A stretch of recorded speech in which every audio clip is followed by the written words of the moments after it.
New Zealand के खिलाफ होने वाली 3 मैचों की वनडे सीरीज के लिए टीम इंडिया के कप्तान और उप कप्तान फाइनल हो गए हैं। भारत और दक्षिण अफ्रीका के बीच वनडे सीरीज समाप्त हो चुकी है और भारतीय टीम ने इस सीरीज को 2-1 से अपने नाम किया। अब इन दोनों टीमों के बीच 5 मैचों की टीबी श्रृंखला 9 दिसंबर से शुरू होगी। इसी बीच जनवरी में न्यूजीलैंड की टीम भारत दौरे पर आएगी, जहां 3 वनडे मैचों की एक महत्वपूर्ण सीरीज खेली जाएगी। इस वनडे सीरीज के लिए टीम इंडिया का ऐलान हो चुका है, जिसमें एक युवा खिलाड़ी को कप्तान और एक अनुभवी खिलाड़ी को उपकप्तान की जिम्मेदारी सौंपी गई है।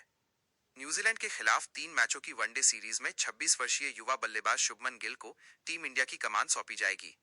इससे पहले ऑस्ट्रेलिया के खिलाफ खेली गई वनडे सीरीज में भी उन्हें कप्तानी मिली थी, लेकिन उस श्रृंखला में भारत को 2-1 से हार झेलनी पड़ी थी। कोलकाता टेस्ट के दौरान गर्दन की चोट की वजह से वे शेष टेस्ट मैचों और वर्तमान वनडे सीरीज से बाहर रहे।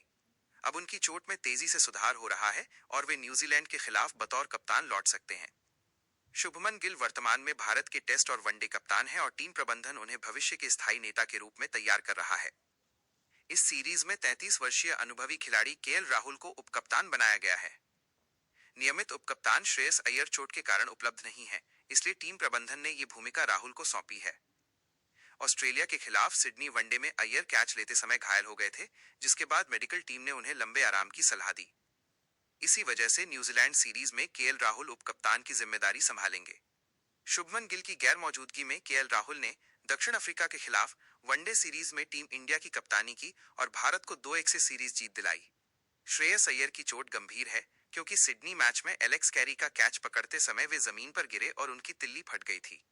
इस चोट से वे आईसीयू में भी भर्ती रहे, लेकिन अब रिकवरी कर रहे हैं। पर कीवियों के खिलाफ सीरीज से पहले पूरी तरह फिट होना मुश्किल है। जनवरी 2026 में टीम इंडिया घरेलू मैदान पर न्यूजीलैंड के खिलाफ 3 मैचों की वनडे श्रृंखला खेलेगी। सीरीज की शुरुआत 11 जनवरी को पहले वनडे से होगी, जो दोपहर 1:30 बजे शुरू होगा। दूसरा मुकाबला 14 जनवरी को और तीसरा अंतिम वनडे 18 जनवरी को खेला जाएगा। सीरीज का कार्यक्रम इस प्रकार है: पहला वनडे 11 जनवरी को वडोदरा में, दूसरा 14 जनवरी को राजकोट में और तीसरा 18 जनवरी को इंदौर में। नई साल की शुरुआत में ये सीरीज टीम इंडिया के लिए बेहद महत्वपूर्ण है। शुभमन गिल की फिटनेस वापसी और केएल राहुल की उपकप्तानी से टीम मजबूत नजर आ रही है। फैंस को इस